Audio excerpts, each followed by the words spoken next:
Vision 2030 মাধ্যমে যে সংস্কারের কথা বলেছে, যে 2 বারের অধিক প্রধানমন্ত্রী থাকতে পারবেন, এটা 6 বছর আগে, 2 বছর আগে, 6 বছর আগে 2 বারের বেশি প্রধানমন্ত্রী থাকতে পারবে না, 2 কক্ষ বিশিষ্ট সংসদ, প্রেসিডেন্ট এবং প্রধানমন্ত্রীর ক্ষমতার ভারসাম্য 6 বছর আগে বলেছে। এবং হাসিনা পরবর্তী যে বাংলাদেশ হবে সেটাকে মাথায় রেখে কিন্তু আমরা দেশনেত্রী বেগম খালেদা জিয়া এই কথাগুলো বলেছি। এই সংস্কারগুলো দরকার হবে আগামীর বাংলাদেশে। তো তারা সেই কথাগুলো আজকে আমাদেরকে বলতেছে, আমাদের কথা ওরা আমাদেরকে আবার বলতেছে, আবার সংস্কারের সম্মান দিতেছে। এর থেকে দুঃখজনক আর কিছু।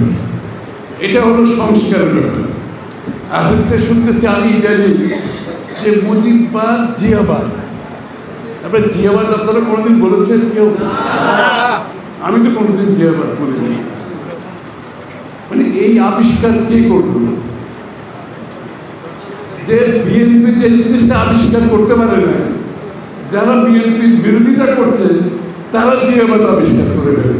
যারা আজকে সরকার গঠিত হয়েছে প্রফেসর ডক্টর ইউনূসের নেতৃত্বে,